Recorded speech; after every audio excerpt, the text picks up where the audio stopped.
हम लोग श्वेताश्वतर उपनिषद के अंदर प्रथम अध्याय के अंतिम श्लोकों में थोड़ा सा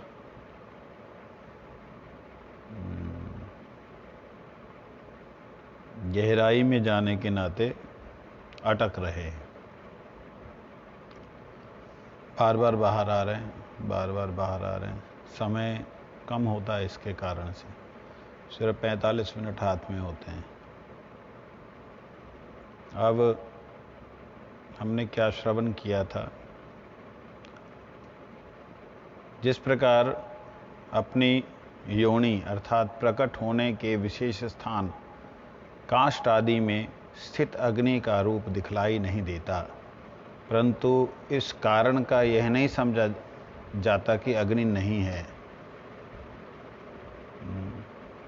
उसका होना आवश्यक माना जाता है, क्योंकि उसकी सत्ता मानकर अरणियों का मंथन करने पर ईंधन रूप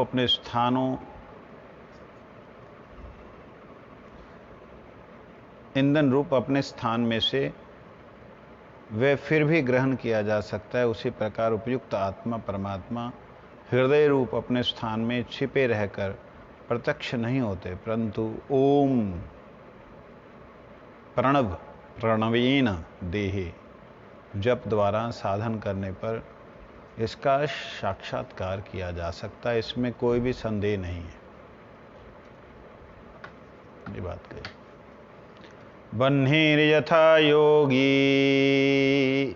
बह्निर्यथा योनिगतस्य मूर्तिना दृश्यते नैव च लिंगनाशः सभूय एव्यन्धयोनिगृह्यस्तदोभयं वे प्रणवेन देहे। यहाँ उदाहरण दिया है, जन्म स्थान अग्नि का जन्म जो है वो काष्ठ से होता है। काठ से अग्नि जो है प्रज्वलित होती है। काठ जो है वो अग्नि का क्या स्थान हुआ? उद्गम स्थान। उसी उद्गम स्थान को यहाँ योनि शब्द प्रयोग किया है। अब इससे पता लगता है कि जो तथाकथित हम जिसे जैसा समझते हैं शब्दों का प्रयोग वैसा शास्त्रों में नहीं है। शास्त्रों में अगर कहीं इसी प्रकार से भगवान और उनकी शक्ति के लिए शब्द प्रयोग किए गए हैं तो उसका अर्थ क्या हो सकता है, क्या है उसका अर्थ, ये समझना जरूरी है। तो अग्नि का योनि स्थान क्या है? काष्ठ। मतलब इसमें अग्नि है, दिखाई नहीं दे रही है। अग्नि अरणि काष्ठ के घर्षण से जिस प्रकार अग्नि प्रज्वलित हो जाती है और वह अग्नि संपूर्ण अवयवों को जो है यहाँ तक कि जला करके नष्ट कर देती है। कहते ठीक इसी प्रकार से ये शरीर रूपी देह रूपी जो ये योनि है, इस देह रूपी मनुष्य देह रूपी जो योनि है, इसमें आत्मा विराजमान है।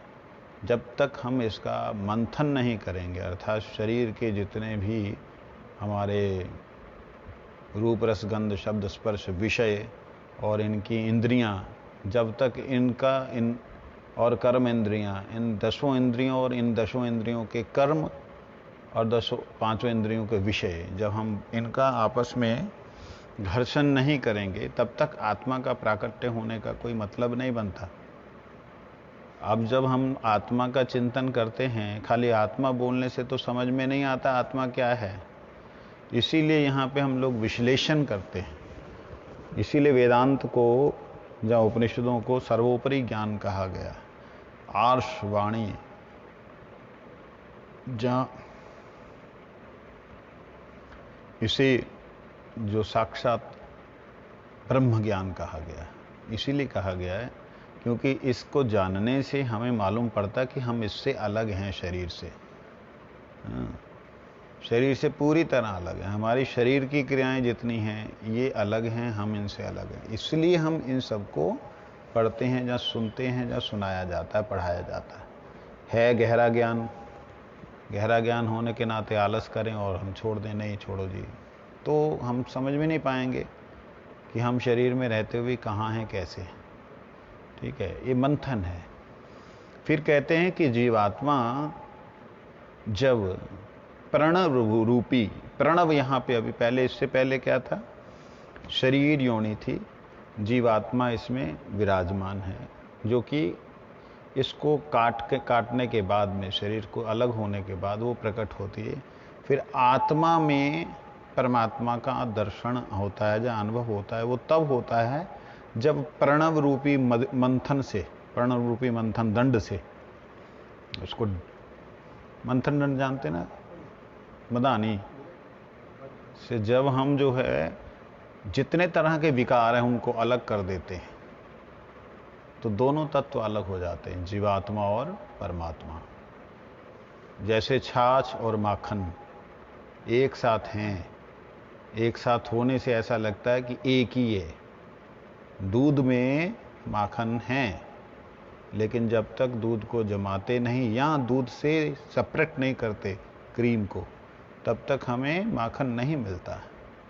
इसी प्रकार से सेपरेट करने के लिए सेपरेटर जो है इसके अंदर, वो है प्रणव, ओम, ये है। और इसको कहते हैं,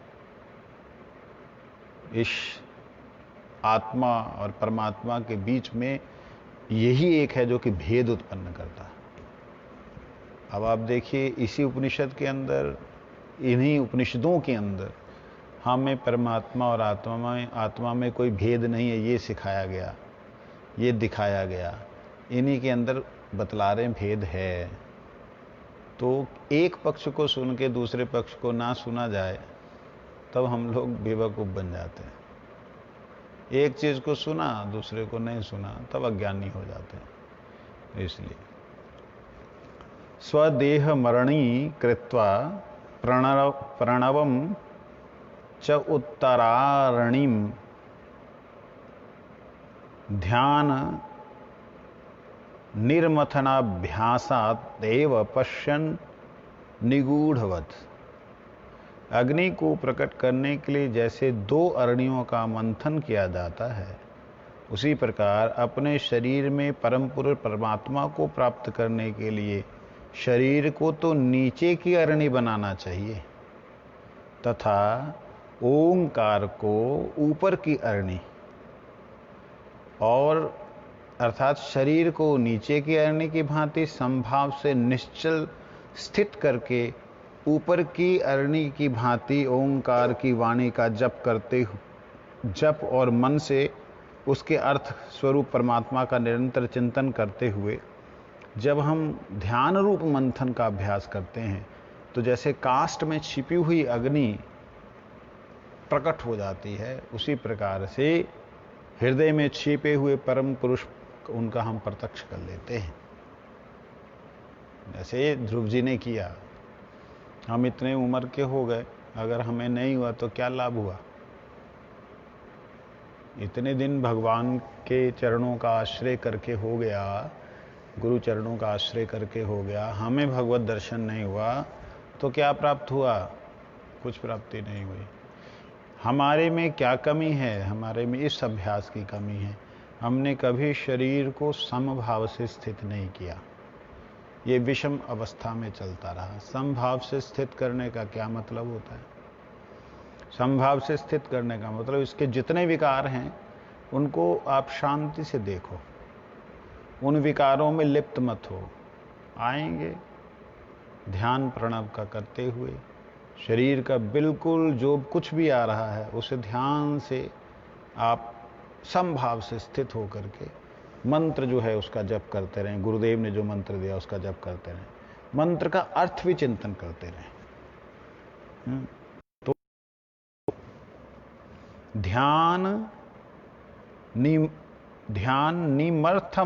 निमर्थ अभ्यासा नाम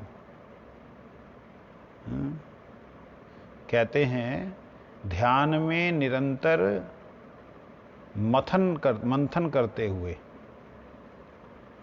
जो अभ्यास करता है, वो ही वास्तविकता में देख पाता है। तिलेषु तैलम दधनीव सर्पिराप श्रौत स्वरणीषु चाग्नि एवं आत्मा आत्मनि गृह्यते असो सत्यनैवं तपसा यो अनुपश्यति।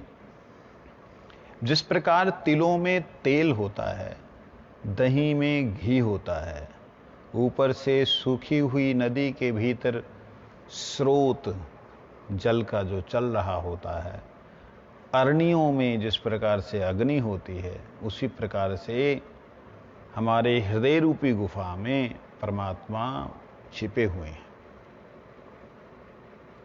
जिस प्रकार अपने अपने स्थानों में छिपे हुए तेल आदि के लिए उनके बताए हुए उपायों का हम लोग उपायों को करके उसे उपलब्ध करते हैं, उसी प्रकार कोई साधक विषयों से विरक्ति होकर सदाचार, सत्य भाषण तथा संयम रूप तपस्या के द्वारा साधन करता हुआ पूर्वोक्त प्रकार से उनका निरंतर ध्यान करता रहता है, उनके द्वारा वे परब्रह्म परमात्मा प्राप्त किए जा सकते हैं। अर्थात जैसे जो जो तत्व को निकालने के लिए हम लोग उसको जैसी उसका सिस्टम है वैसा कार्य करते हैं तो वैसे ही निकलता है। अब जैसे तिलों से तेल अगर निकालना है तो तिलों से तेल निकालने का तरीका जो है वो अलग है। वो घास में से आग निकालने वाले तरीके से आप तेल से तेल नहीं निकाल सकते, तिल से तेल नहीं निकाल सकते हैं? दही में से घी निकालने का तरीका अलग है। दही को आग लगाने से आप घी नहीं निकाल सकते। ये तीनों का उन्होंने उदाहरण दिया। तीनों के उदाहरण को अगर देखें, जो ज्ञान कठोर ज्ञान है, अर्थात जो अपने आप को और जितना अपना ये रूप है इसको देख करके जो व्यक्ति जड़ तत्व अपने आप को समझता है, रूप को जो जड़ समझता है, जिसको रूप का जहां रूप है उसको जड़ मानता है, जैसे भगवान का भी जो रूप है उसे माया से आवृत समझने के नाते उसे वो जड़ समझता है। इसे मायावाद कहते हैं। क्या कहते हैं? मायावाद। भगवान के रूप को भी माया का समझे, उनकी लीला, उनके धाम इत्यादि को सब माया का निर्मित समझे। ऐसा कठोर तिल की तरह तेल तो है उसमें, परमात्मा उसमें भी है, लेकिन अपने स्वरूप को जिस प्रकार से कठोर समझता है वो तरल अंदर से, और भगवान के स्वरूप को भी, परमात्मा के स्वरूप को भी, ब्रह्म के स्वरूप को भी कठोर होने के नाते, मतलब सॉलिड होने के नाते नहीं समझ पाता है। कहते ऐसे को पीसना चाहिए, जिसको पीस करके निकाला जाएगा इसमें से। इसको पूरी तरह इतना ज़्यादा उसको पीसना पड़ेगा कि उसकी जो है जितना भी उसके अंदर का ये जो तथाकथित शुष्क ज्ञान है, सूखा हुआ ज्ञान है, वो निकाल दिया जाए। वो कैसे होगा? ये होगा सत्संग से। सत्संग के दो पार्टों में जब ये पिसता है तब विवेक उत्पन्न होता है, जिससे मालूम पड़ता है कि भाई जैसा मेरा शरीर है ऐसा उनका नहीं है, उनका अलग है। और यही दही में घी है, दही उससे बहुत सरल है। उस किससे? वो जो तिल के तेल को निकालने से बहुत सरल। इसको तो अगर आप पीसोगे तो फिर कुछ नहीं मिलने वाला। इसको तो मंथन करना होगा, हल्का हल्का हल्का हल्का, ऊपर ऊपर से करते ही निकल आएगा। ये है जो व्यक्ति जिज्ञासु हैं, जो जिज्ञासु हैं, उन जिज्ञासुओं को बड़ी इच्छा होती है कि मैं कैसे जानूं, कहाँ जाऊं, कहाँ पाऊं, कैसे करूं। तो वो इधर उधर की बातों को लेकर के चर्चा करते हैं। तो वो भी जिज्ञासु होने के नाते बड़ी आसानी से घी प्राप्त कर जाते हैं। फिर है अग्नि, अरणी, ये सब के लिए है। अग्नि जो है वो तीनों में है, तिल में भी है, घी में भी है और काष्ठ में भी है। अग्नि तो मुख्य है, लेकिन अग्नि काष्ठ से निकलना बहुत आसान है। घी से निकलना, जब घी को लगाया तो जा सकता है, तेल को लगाया जा सकता है अग्नि को प्रकट करने के लिए। कहते वो अवस्थाएं 3 हैं जीव की, ऐसी अवस्थाएं। एक तथाकथित ज्ञानी जो अपने आप को और परमात्मा को माया का निर्मित समझते हैं, शरीर को, तथाकथित ज्ञानी, उनका मूड है, उनका भाव है। और एक है जिज्ञासुओं का भाव, और एक है बिल्कुल सरल सीधे भक्त जो गुरु की वाणी को एक मान लेते हैं, गुरु की वाणी को मान करके बस चल पड़ते हैं कि बस इससे मेरा परम कल्याण होना ही होना है। मैं नहीं जानता उपनिषद, मैं नहीं जानता कोई वेद, मैं नहीं जानता कोई मंत्र, मैं ना जानूं मंत्र, न जानामी, क्या है रे, न जानामी मंत्र। तुम करते तो हो,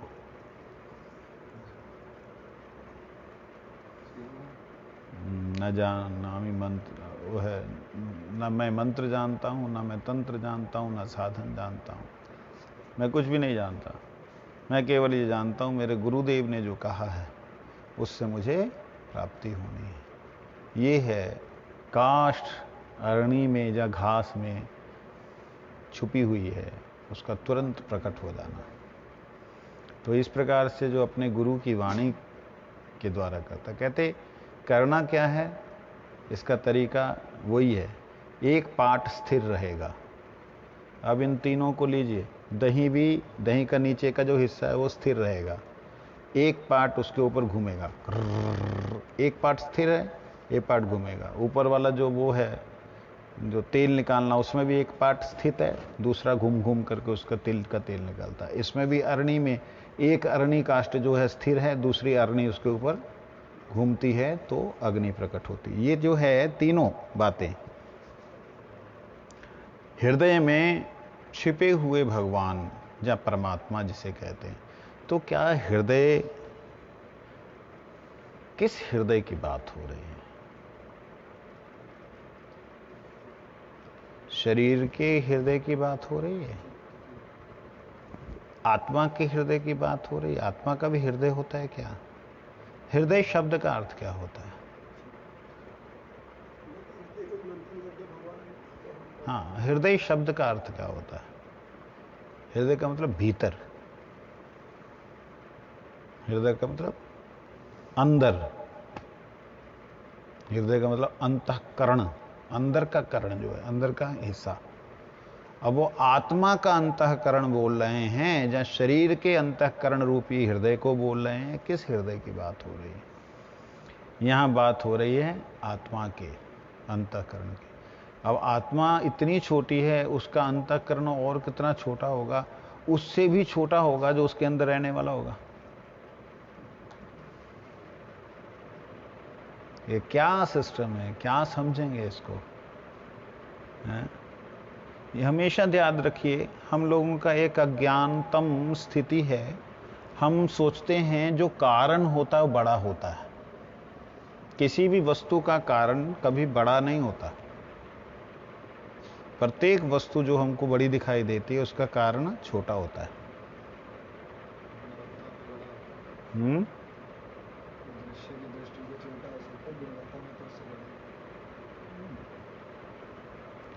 अगर देखेंगे वट वृक्ष जो है उसका कारण बीज जो है अति अल्प छोटा है, इतना छोटा है कि हम उसको सरसों के दाने से भी छोटा होता है। वट वृक्ष का बीज आपने लिया हाथों में? नहीं लिया, और लेके देखो, तिल से भी छोटा होता है, हैं? इतना छोटा, बहुत छोटा होता है। इतना छोटा वट वृक्ष का बीज, पीपल के वृक्ष का बीज, जिसको देख करके दुर्योधन हंस पड़ा। कहता इतना विशाल बीज पेड़ जो है छोटे से बीज से हुआ। हम तो 100 हैं, सारी पृथ्वी पे ही छा जाएंगे। हमारा साम्राज्य। तो जो बीज है, इतना बड़े पेड़ का बीज छोटा, कारण छोटा, उस कारण के अंदर जो है जीव है जिसने उसे धारण किया है, वो उससे भी छोटा है। और वो जीव के अंदर जो है परमात्मा शक्ति है, जिसके कारण उस जीव जो है आत्म स्वरूप से है। आत्मा जो है वही परमात्मा की शक्ति है। और जीव जो है, ये जब उसने अपने आप को अभिमान के कारण कुछ समझा, कुछ भी समझा, तब वो जीववाच्य हुआ। समझ लगी ये बात? आपको समझ आई? नहीं, सुन ही नहीं रहे। आपको समझ आया?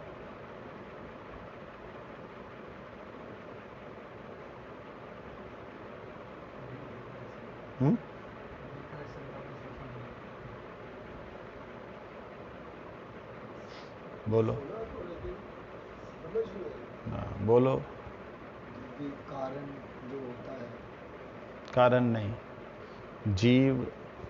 जीव और आत्मा, इसकी बात। जीव और आत्मा। जीववाच्य तब है जब उसने धारण किया है आगे, जो आगे हुआ है, जब उसकी बात की जाए तब वो जीववाच्य है।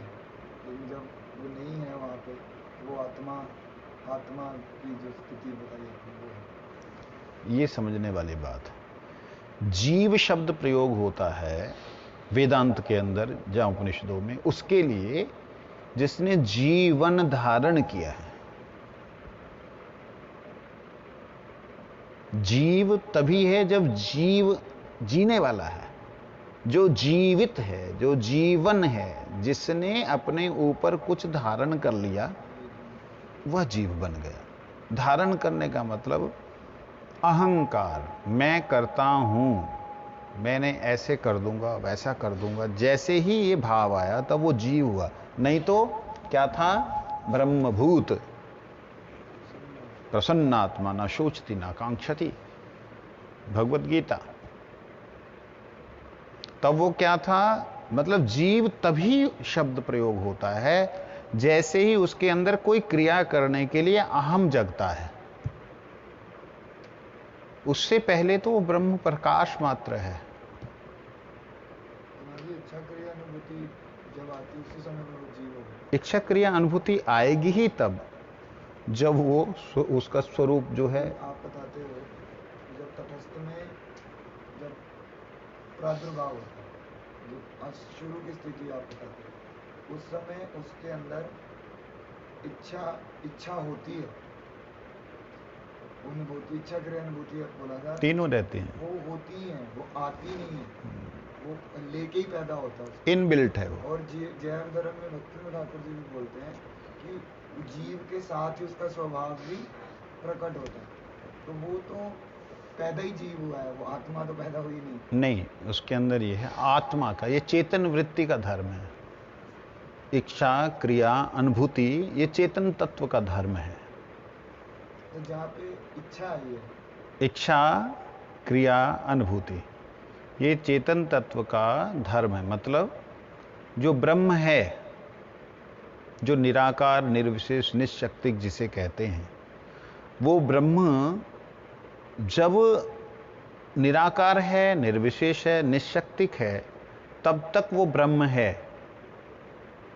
नहीं तो वही ब्रह्म, जब जैसे मैंने बतलाता हूं ना कि वो एक एरिया में आता है, वही ब्रह्म की ज्योति प्रकाश जब उस एरिया में निकलता है, तो वही ब्रह्म के अंदर स्वयं का ही जो अंदर का जो उसके गुण हैं, वो गुण विवर्जित हो जाते हैं, उसमें दूसरे ढंग से प्रकट हो जाते हैं। ये थोड़ी सी गहराई की बात है, शायद आप लोगों को समझ।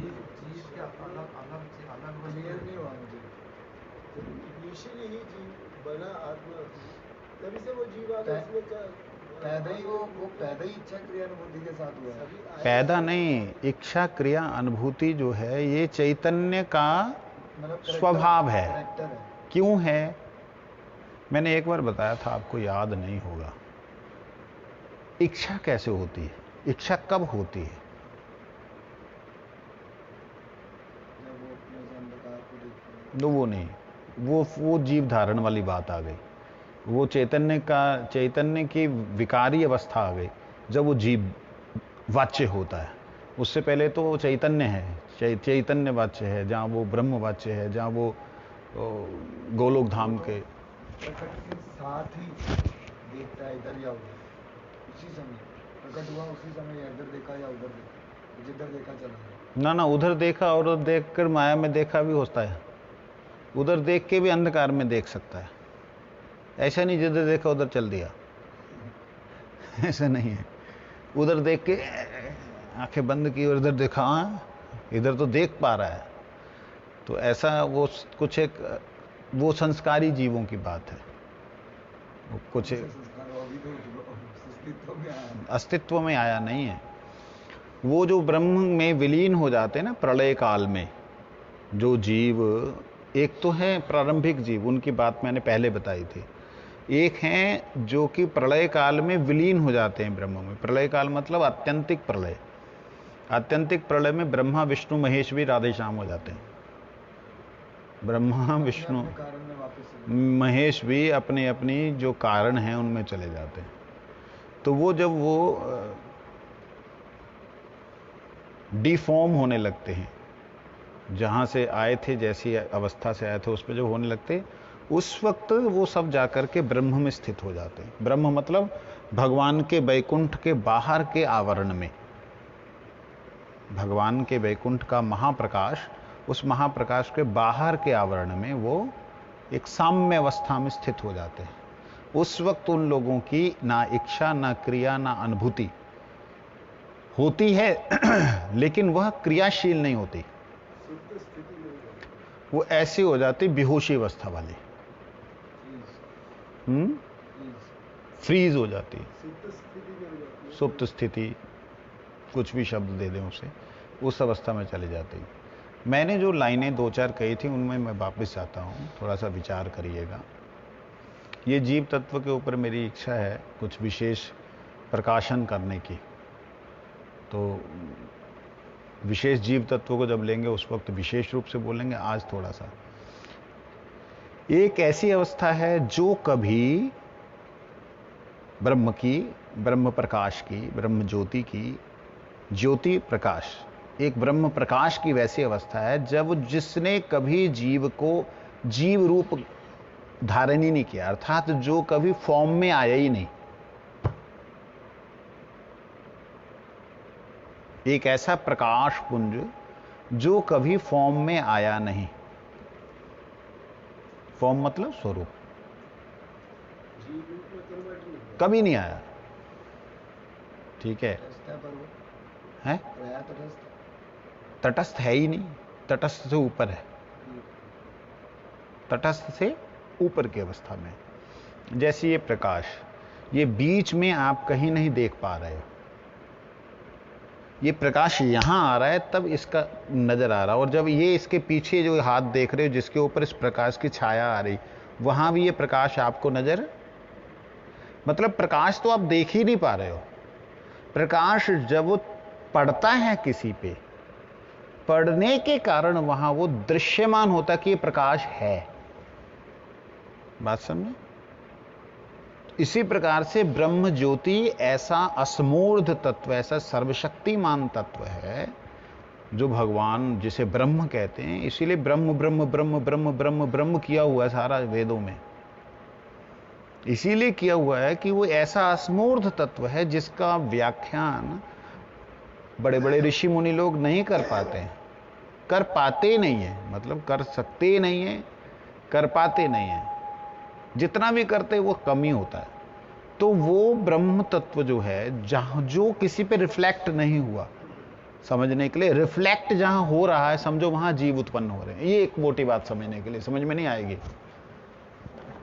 मतलब बड़ा हैवी है ये सब्जेक्ट ना, ये अनुभव गम्य है। जहां वो रिफ्लेक्ट हो रहा है, मतलब जहां रिफ्लेक्ट हो रहा है वहां पे प्रकाश नजर आ रहा है कि ये प्रकाश है। माया, माया का जो आवरण है, माया का जो अपना जो वैभव है, दो मायाएं हैं ना। ये देखिए, ये देखिए, ये देखिए, ये अवस्था है ब्रह्म की अवस्था। इसे ले लीजिए एक वैकुंठ को, ब्रह्म की अवस्था ऐसे है, मंडलाकार, ठीक है। मंडलाकार में यहां पे ये माया की अवस्था है, ये अनंत माया। इस अनंत माया के जो इस एरिया में जहां पे वो आता है, हाँ, योग माया जो है, योग माया के प्रवेश में जहां पे वो आता है, योग माया के संसर्ग में जहां पे वह प्रकाश आता है, वह केवल मात्र वही प्रकाश दिखलाई देता है जीव स्वरूप से। जीव का मतलब यहां पे आत्म स्वरूप से, आत्म स्वरूप से। जैसे मैं उदाहरण देता हूं अक्सर, तो वो बात तुम्हारा सिद्धांत सही हो गया फिर, वो बोला कि माया में ब्रह्म की विकृत स्थिति ही जीव है। ये जो हमारे शंकर सिद्धांत स्थापित हो गया। हाँ, है ही ऐसा। शंकर सिद्धांत जो है वो गलत नहीं है, स्थापित हो गया फिर यहाँ पे। तो लेकिन स्थापित होने का मतलब खंडन नहीं होगा, ऐसा तो नहीं है। वो खंडन भी है, उसका खंडन भी है। जो चीज स्थापित होती है, जो टिकती है, उसका विनाश भी होता है। जो सिद्धांत टिका है, नित्य सिद्धांत होता है, एक होता है बनाया हुआ सिद्धांत। ये हम जो बोल रहे हैं, ये बनाया हुआ सिद्धांत है। ये नित्य सिद्धांत जो है वो नहीं है। नित्य सिद्धांत में बिल्कुल अलग तरह की एक वो वेव्स होती हैं, किरणें होती हैं। थोड़ा सा मैं अभी कुछ बोलने जा रहा था।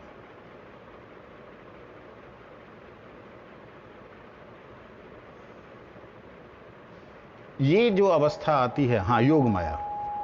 योग माया क्या है? योग माया क्या है? योग माया स्वयं ब्रह्म का बाहर का जो एक वो है, बाहर का आवरण। मैंने आपको बताया ना, मंडलाकार। ये है ज्योति, लपटें। लपटों के बाहर में उसका जो प्रकाश है वो एक अलग लेयर लेकर के, उसके बाद एक अलग लेयर लेकर के, तो अलग अलग लेयर्स लेकर के, जिस प्रकार से एक सूरज की अलग अलग लेयर्स होती हैं, रंग भी अलग अलग होता है, लेयर भी अलग अलग होती है, और लास्ट में हमारे तक जब पहुंचती है, वो ओजोन की परतों को पार करते हुए आती है। वो जो स्थिति है, उस स्थिति को ब्रह्म की विकारमय स्थिति कहते हैं। हालांकि ब्रह्म विकारी नहीं हुआ है, ब्रह्म निर्विकार हमेशा है, लेकिन वो ब्रह्म की विकार स्थिति कहने पर ब्रह्म तब भी निर्विकार ही रहता है। कैसे? ऐसे ही जैसे पारस मणि से सोना बन गया। सोना तो बना, विकार किससे उत्पन्न हुआ? सोने में विकार किससे उत्पन्न हुआ? पारस मणि से। पारस मणि में कुछ विकार हुआ क्या? पारस मणि सोना बन गया? नहीं। इसी प्रकार से ब्रह्म में निर्विकार नहीं होता है, ब्रह्म निर्विकार ही रहता है, लेकिन जब माया संसर्ग मिलता है उसको, उस प्रकाश को, तब वो एक तरह की अवस्था धारण करता है। माया भी तो खुद ही है ना, योग माया। ब्रह्म का जब संसर्ग माया से हुआ है, ले मैं आपको बताता हूँ, माया खुद ब्रह्म ही है। हाँ, ये बात समझने वाली, ब्रह्म ही है। ब्रह्म किथे है? ब्रह्म यहीं पे लेते हैं ब्रह्म को। हाँ, तभी ये चीजों को जानकारी होगी। अगर आप लोग घुसेंगे नहीं तब कुछ नहीं जानकारी होगी। ये देखिए ब्रह्म, ठीक है जी। सुनिए इधर, ये क्या है? ब्रह्म किसके कारण से है? बीच में हम लोग यहां लाल बिंदु लगा रहे हैं, ये, ठीक है जी। ये लाल बिंदु को कृष्ण मानिए, इस कृष्ण के कारण से ये ब्रह्म का एक आवरण है नहीं, बोलना पड़ रहा है, क्योंकि समझ में नहीं आएगा कि आवरण, बोलने से आवरण मतलब ढका हुआ नहीं है, लेकिन शब्द नहीं समझ में आएगा हमारे पास में, उसके लिए कोई और शब्द है नहीं। दिव्य जगत को वर्णन करने के लिए कोई शब्द ना होने के नाते हम उन शब्दों का प्रयोग करते हैं जो शब्द हमारी समझ में उतरते हैं। इसका एक आवरण ये, जो कि बिल्कुल गहरा नीले रंग का है। किस कलर का है? नीले रंग का, गहरा नीले रंग का है। ये आवरण जो है, ये है सत। क्या है? नीला रंग दे देते हैं यहां।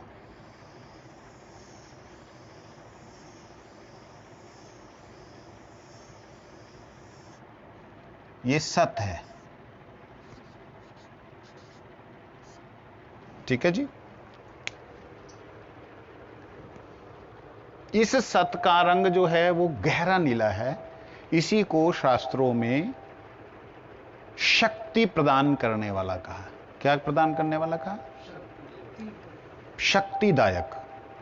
इसी को शास्त्रों में या उपनिषदों में बल कहा, बल। और उस बल को जो धारण करता है उसे बलराम कहा है। ठीक है जी, बात समझे? और इसी का एक नाम जो है श्री कृष्ण का प्रकाश विग्रह। क्या है नाम? प्रकाश विग्रह। शब्दों पे एक एक शब्द जो कि सिद्धांत रूप से आए, दिमाग में उतरते नहीं, उनको क्लियर कर रहा हूं। तो वो एक स्वरूप उनका क्या हो गया नाम? प्रकाश। श्री कृष्ण का है ना, प्रकाश विग्रह। प्रकाश विग्रह, यह है प्रकाश विग्रह। ये ब्रह्म स्वयं अपने भीतर जिनको धारण करता है वो कृष्ण है, और कृष्ण स्वयं अपने भीतर जिनको धारण करते हैं वह उनका आनंद है, आह्लाद है। ठीक है, तो सच्चिद आनंद, ये आनंद उस लाल बिंदु के अंदर है। लाल बिंदु के अंदर ही समझिए। तो महाराज जी, अभी रुक जाइए, अभी महाराज जी मत बोलिए। हाँ, अभी रुक जाइए। लीजिए,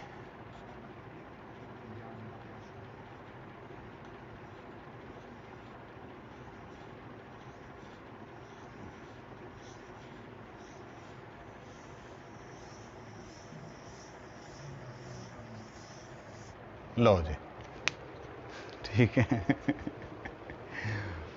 वो आनंद जो है किस में है? चिद में है। अद्वय ज्ञान कृष्ण ब्रजे ब्रजेंद्र नंदन। कृष्ण है अद्वय ज्ञान तत्व। ज्ञान मतलब होता है चिद। अद्वय मतलब दूसरा नहीं है उनके बराबर। एकमात्र एकला ईश्वर कृष्ण, बाकी सब भृत्य। हाँ, जाके जैसे नशा ऐसे तैसे करे नृत्य। ये बात जो शब्द आती है उसको उस तरीके से थोड़ा देखेंगे। अगर हम यहां पर देखें सच्चिद आनंद तत्व को, तो सत चिद आनंद।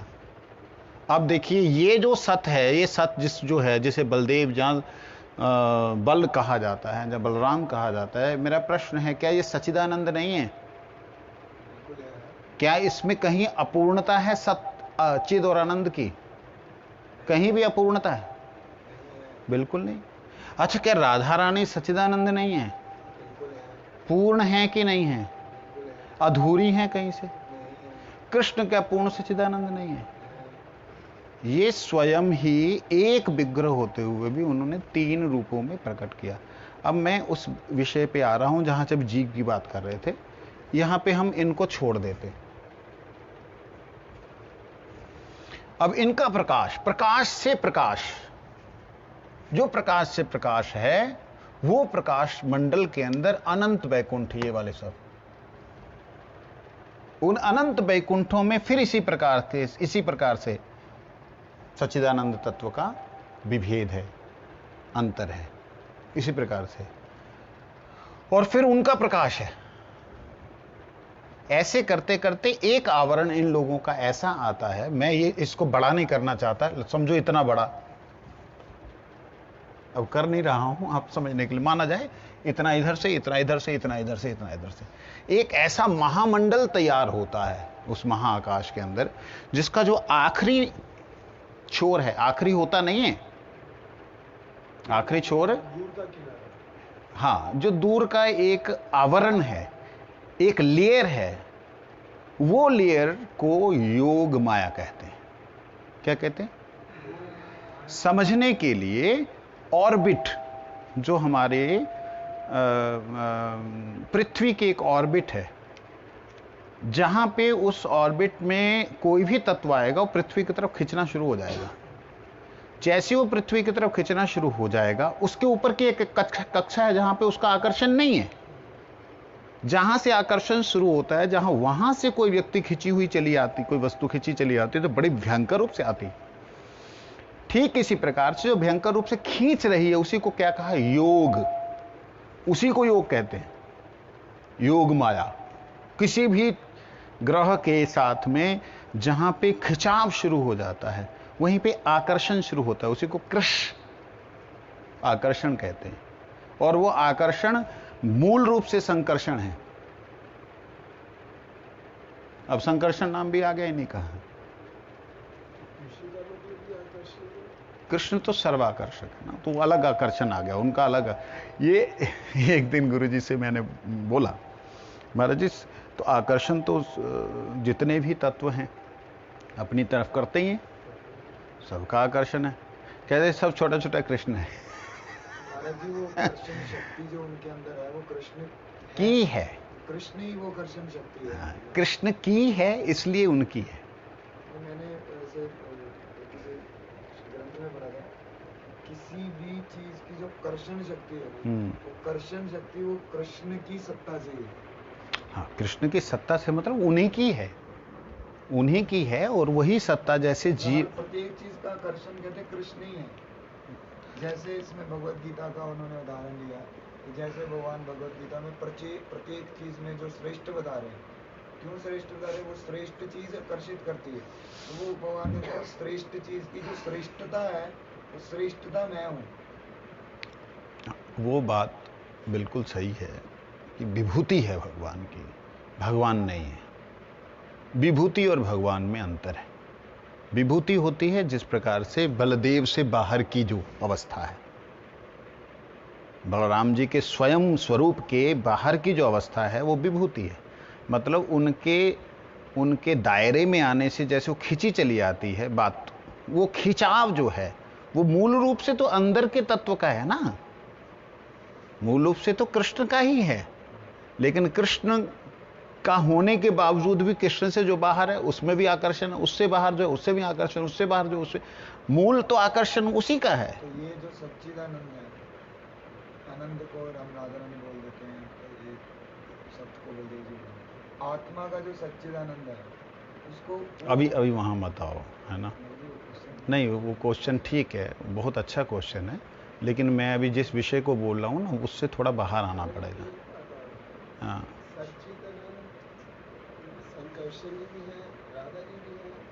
सभी हैं।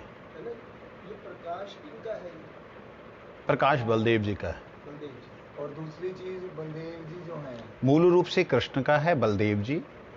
कृष्ण ही बल रूप से, बलराम रूप से, बल प्रदान रूप करने वाले रूप से, जहां यूं कहें अपने आप को प्रकाश करने वाले रूप से, ब्रह्म है वो बलराम जी का। एक जो अपने आप को प्रकाश करने के लिए, जिस प्रकार सूरज ने अपने प्रभामंडल को विस्तार किया, सूरज ने अपने प्रभामंडल का विस्तार किया, ऐसे ही भगवान जो मूल हैं, उन कृष्ण ने अपने प्रभामंडल का विस्तार किया। तो प्रथम प्रभामंडल जो उनका है, प्रथम प्रकाश जो उनका है, प्रथम विलास उनका है। बहुत से नाम है बलदेव जी के, विलास मूर्ति, प्रकाश मूर्ति, बल भगवान का।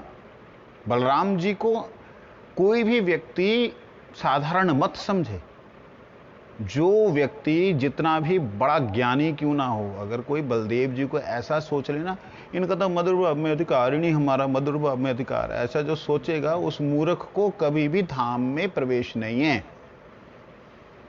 समझ लीजिए, धाम साक्षात बलदेव हैं। पूरे का पूरा धाम क्या है? मतलब भगवान ने अपना प्रकाश किया, अपने ही प्रकाश में भगवान विद्यमान है, अपने ही प्रकाश में सूर्य विद्यमान है। आप सूर्य के प्रकाश का या सूर्य की ज्योति की निंदा करके आप सूरज में प्रवेश कैसे कर पाओगे भाई? क्लियरली वेदांत के सूत्र है, बलहीन न लभ्य। बलहीन जो है ना, उनको नहीं प्राप्त होता है, भगवत प्राप्ति नहीं होती, बलहीन न लभ्य। तो इसलिए बलदेव, हाँ वो लीला में आ गया ना, लीला वाले, यहाँ लीला वाला खेल ही नहीं है, यहाँ तो मतलब अलग तरीके का है। तो अब बात को वापस आते, प्रभु जी ये जो है भगवान का, मानो वैकुंठ गोलोक कोई भी तत्व आप ले लीजिए, इनके जो बाहर की जो एक अवस्था है उसे कहते हैं योग, योग माया। क्या कहते हैं? इस योग माया की पीठ, इस योग माया का जो बैक है वो भी स्पेशली साउथ फेसिंग बैक जो है। कौन सी फेसिंग? South facing. यहां दो ही फेस हैं, नॉर्थ एंड साउथ। पूरे के पूरे ब्रह्मांड एक ही दिशा में घूम रहे हैं, पूरब दिशा में, सब पूरब दिशा की तरफ ऐसे घूम रहे हैं, एक दूसरे की विपरीत दिशा में कोई नहीं घूम रहा, सब पूरब दिशा में घूम रहे। दिखलाई ऐसे देता है कि भाई ऐसा घूम रहा, वो ऐसा घूम रहा, वो ऐसे ही जैसे पंखा जो है फास्ट घूमने के नाते कई बार उल्टा दिखाई देता है, उल्टा समझने में उल्टा दिखलाई दे सकता है, लेकिन सबका घूमना पूरब से पश्चिम की तरफ, पूरब से पश्चिम की तरफ। और as north and south pole, जो नॉर्थ पोल है उसका टॉप जो है, उसके कोई गिनती नहीं, कई स्थान नहीं, कोई उसका वर्णन नहीं है, वो है कृष्ण का गोलोक धाम वृंदावन। और उस गोलोक धाम वृंदावन का जो मूल है वो है सच्चिदानंद श्री कृष्ण अद्वैत ज्ञान। वो मैं आज पढ़ना था चैतन्य चरितामृत में, उसको हम पढ़ेंगे तो ज़्यादा सुख मिलेगा। एक काम करते हैं, हम लोग एक अलग से क्लास ले लेते हैं, कल सुबह के समय में 1 घंटे का चैतन्य चरितामृत का। कौन सा समय सही रहेगा? 11 से 12 सही रहेगा ना? फिर वो आरती शुरू हो जाती है ना, 12:15, 12:15 साढ़े 12 ही होती, तो 11 से 12 बजे तक बैठ सकते हैं हम लोग, जिसमें हम चैतन्य चरितामृत में जो सिद्धांतों को लिखा है उसे हम समझ पाएं। आज तो समय हो रहा है। मूल रूप से इस बात को समझिए कि इसका आउटर रिंग जो है, इधर देखिए, इसका आउटर रिंग क्या है? योग माया। उसी योग माया की छाया क्या है? योग माया की छाया क्या है? योग माया की छाया क्या है? क्या है योग माया की छाया? महामाया। योग माया की छाया क्या है? महामाया। तो इस योग माया की छाया, इस तरफ से योग माया की छाया महामाया है, उस तरफ से योग माया की छाया जो है वो प्रभु परमेश्वर श्री कृष्ण है, ब्रह्मा। हाँ, उस तरफ जो है कृष्ण। इसीलिए कहते हैं ना, भगवान को हम विमुख हो गए। विमुख का मतलब हम इधर आ गए कूद के, तो वो मार्जिनल एरिया भी वही है। बात मतलब बड़ी दिव्य है। जब जैसे जैसे उतरेंगे ना, ऐसे ऐसे आनंद आएगा। गुरुजी की वो बातें याद आएंगे जो गुरुजी ने हरिकथा में बोली थी, सूत्र ही हैं बोले गुरुजी ने, याद आएंगे। और जैसे वो इस अवस्था में आते तो वैसी स्थिति होती है, जैसे आप देखें, हमने अंदर से फ्रिज में से निकालते हैं पानी का गिलास या बोतल, जैसे निकालते हैं बाहर उसके स्वेद कण, वाष्प के कण जम जाते हैं। कैसे जम गए भाई? देखा जाए पानी तो बाहर से किसी ने चिपकाया नहीं उस पर, अंदर वाला पानी बाहर भी नहीं निकला कि कम हो गया हो, कैसे चिपके वो? ये समझने वाली बात है। ये होता है सिस्टम, यही है योग माया और महामाया। मोटी मोटी बात समझने के लिए यही क्या है? योग माया और महामाया है। बाहर भी, महामाया के भीतर भी ब्रह्म है, ब्रह्म सर्वत्र है, महामाया ब्रह्म में है, ब्रह्म से है। भगवान में, भगवान से कह लो आप, ब्रह्म से बोलने से अगर खोपड़ी घूमती है तो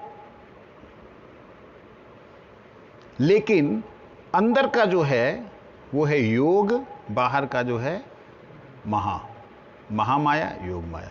ये बीच का जो पर्दा दिखलाई दे रहा है, इसी को बोलते हैं मार्जिनल पोटेंसी, इसी को बोलते हैं तटस्थ शक्ति, जिसके अंदर स्पर्श के कारण से जो प्रकाश तत्व है वो अणु रूप धारण कर लेता है। जो इनका प्रकाश तत्व है, प्रकाश, ज्योति नहीं, प्रकाश जो है वो अणु रूप धारण कर लेता है। जैव धर्म के अंदर इसको बड़े विस्तृत रूप से भक्तिविनोद ठाकुर जी ने बोला है। उसको और चैतन्य चरितामृत को, इन दोनों को लेकर के एक मंथन जीव तत्व के ऊपर हम लोग 4-5 दिन करेंगे। तो जो सिर्फ जीव तत्व के ऊपर होगी, उसको हम लोग कोई 11 से 12, ठीक है, तुम्हारा कोई क्लास व्लास तो नहीं होती? 11 से 12 उसको करते हैं, 4-5 जने बैठ जाएं, बहुत है यही ठीक है। 11-12 में ऊपर गर्मी हो जाती। वंश कल्पतरुश्च कृपा सिंधु पतितानां